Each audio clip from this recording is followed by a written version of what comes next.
नमस्कार। मौजूद हूँ इस वक्त मैं संगम बिहार विधानसभा में और आज राजनीतिक मुद्दों को लेकर बातचीत करने के लिए हमारे साथ राम भगत सहल जी मौजूद हैं, जो कि भाजपा के नेता हैं। इनसे बातचीत करेंगे राजनीतिक मुद्दों को लेकर, जो सुर्खियों में जो चर्चाएं चल रही हैं उनको लेकर। सर, सबसे पहले स्वागत आपका। धन्यवाद। सर, सौरभ भारद्वाज जी को आम आदमी पार्टी ने दिल्ली की कमान संभाल दी है, दिल्ली का प्रदेश का अध्यक्ष नियुक्त किया है। तो क्या लगता है आपको कि अब जो नगर निगम के चुनाव दिल्ली के अंदर चुनाव होंगे आने वाले समय में, इसको कोई प्रभाव पड़ेगा क्या इसका? क्योंकि संगठन भी नया तैयार होगा इनका। मैं सबसे पहले सौरभ भारद्वाज जी को शुभकामनाएं देना चाहूँगा। देखो, ये कुछ अपना प्रधान चेंज कर लें, कितना भी कर लें, सौरभ भारद्वाज जी हैं, चाहे मनीष सिसोदिया जी हैं, कोई भी बना लें, ये लोग केवल झूठ पे राजनीति करते हैं। इसलिए मेरे हिसाब से इनको कोई परिवर्तन नहीं होगा। और सौरभ भारद्वाज जी ने अपने क्षेत्र में कुछ नहीं किया, वो दिल्ली को क्या सुधारेंगे? केवल झूठ पे झूठ बोलेंगे। और इस नगर निगम के चुनाव में कुछ भी फर्क नहीं पड़ने वाला है। ना तो ये विधानसभा में कुछ कर पाए, ना ये उपचुनाव में कुछ कर पाएंगे। अच्छा सर, जितने भी इनके बड़े नेता हैं सबको अलग अलग राज्यों का इन्होंने जिम्मेदारी दे दी। किसी को प्रभारी बना दिया है, किसी को सह प्रभारी बना दिया है। सही, मनीष सिसोदिया, दुर्गेश पाठक, संदीप पाठक और सत्येंद्र जैन को भी अन्य राज्यों की जिम्मेदारी लग दी है। क्या लगता है अब इस तरह से इनके बड़े नेताओं का दिल्ली से अन्य राज्यों में जाना, क्या आम आदमी पार्टी दिल्ली में खत्म होने की कगार पर है? आम आदमी दिल्ली में तो खत्म हो ही रही, क्योंकि दिल्ली से इनकी उत्पत्ति हुई थी रामलीला मैदान से। और ये पूरे भारत में फैल जाए, क्योंकि अब इनको यहाँ से भगना पड़ेगा। इतना क्राइम कर रखा है। हमारी माननीय मुख्यमंत्री इन पे जितने भी इन्होंने करप्शन किया है, सरकारी धन का दुरुपयोग किया है, ये उससे बचने के लिए इनको अलग अलग स्टेट में लगाया गया, ताकि ये जेल की हवा ना खाए। ये हिंदुस्तान से बाहर भी चले जाएंगे, इनको पकड़ कर जेल में ठूस दिया जाएगा। इनका जितना विकास होना था वो हो गया। इन्होंने शारीरिक विकास भी किया, उन्होंने आर्थिक रूप से अपने आप को संपन्न किया। लेकिन ये जो पब्लिक का पैसा है, जो इन्होंने हजम किया है, वो एक एक पैसा निकाल कर हम पुनः पब्लिक तक पहुंचाएंगे, काम करके ऐसा सोचा है। होली दिवाली पे मोदी जी ने एक गारंटी दी थी कि महिलाओं को सिलेंडर मुफ्त दिए जाएंगे, लेकिन होली भी निकल गई। ऐसा आरोप विपक्ष लगा रहा है आप लोगों के ऊपर लगातार। तो विपक्ष का काम है आरोप लगाना। एक महीने पहले सत्ता हमारे पास में आई, उन्होंने सिलेंडर कहा कि होली दिवाली को हम फ्री देंगे, और फ्री देंगे भी। उन्होंने कहा था कि हम 2500 रुपया देंगे, तो उसकी हमने शुरुआत कर दी। हमने स्टेडियम में उस दिन घोषणा करी है। तो अपने कागज सारे जमा कराएंगे, योजना लागू हो चुकी है। अपने कागज जमा करवाएंगे और स्वतः ही उनके खाते में आना शुरू हो लेकिन जाएगा। एक कंडीशन जो लगा दी है, बीपीएल कार्ड होना आवश्यक है। ये कंडीशन तो पहले से ही है, आम आदमी ने भी लगा रखी थी, हमने भी लगाई है। मान लो किसी अरबपति व्यक्ति को या करोड़पति व्यक्ति को 2500 रुपये देने का क्या लाभ? जिस व्यक्ति को जरूरत है, जरूरतमंद व्यक्तियों को देने की आवश्यकता है। मान लो जो बेचारा 10,000 15,000 रुपये महीना कमाता है, तो उसके घर खर्चे चलते नहीं, वो 2500 उसके लिए बहुत बड़ी बात है। मेरे जैसे व्यक्ति को अगर 2500 रुपये दिया जाएगा तो मेरे लिए क्या बड़ी बात है? तो जरूरतमंदों को दिया जाएगा। ये फ्री का पैसा जो टैक्स से आता है, लुटाने के लिए नहीं है। ये नहीं कि सबको बांट देंगे और उसका वो हो जाएगा। ये जरूरतमंद लोगों को दिया जाएगा, जिनकी आवश्यकता है उनको दिया जाएगा।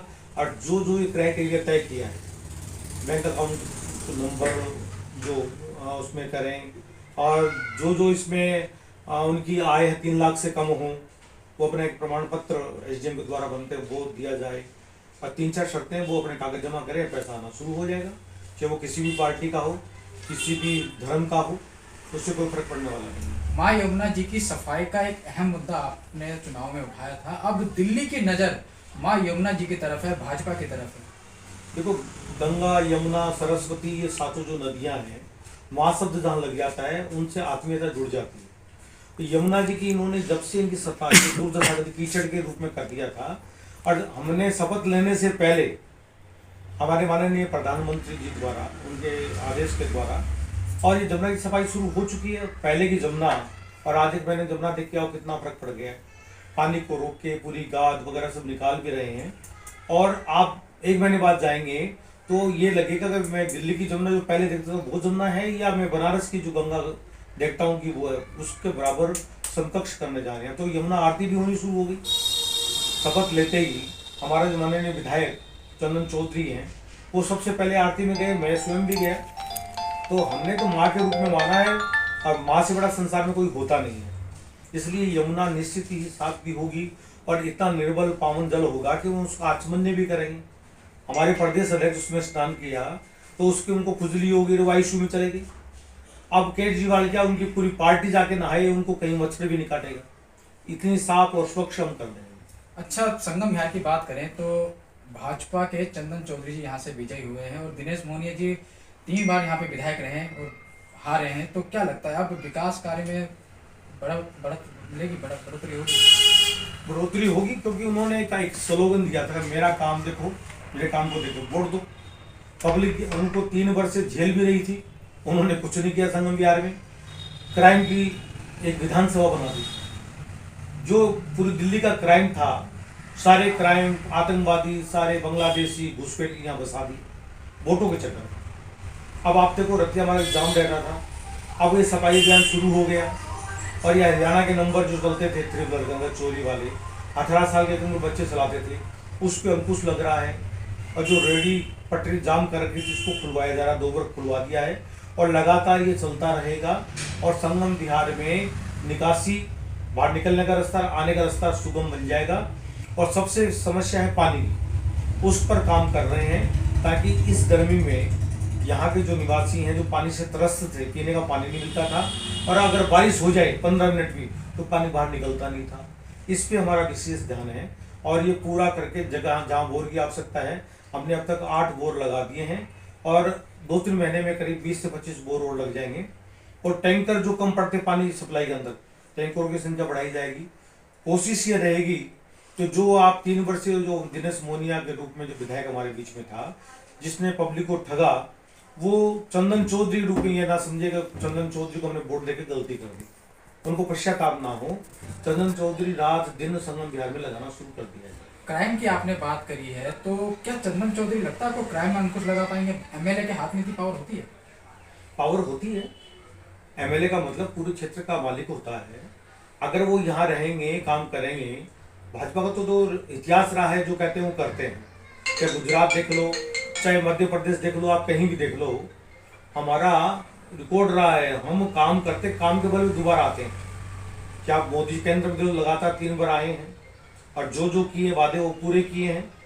हमने हरियाणा के अंदर भी, जहाँ केवल भजन लाल या 3 लाल थे वही जाते थे, कांग्रेस कांग्रेस कांग्रेस आती थी, वहाँ हमने 3 बार हैट्रिक मारी है, तो अपने काम के दम पे मारी है।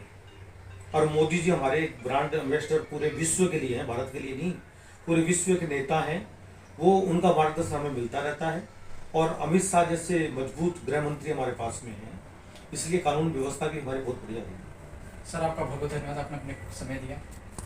मैं धन्यवाद आपको भी देना चाहूँगा कि आपने अपना कीमती समय निकालकर हमारे बीच में आए, हमारे विचार जानने का प्रयास किया। धन्यवाद।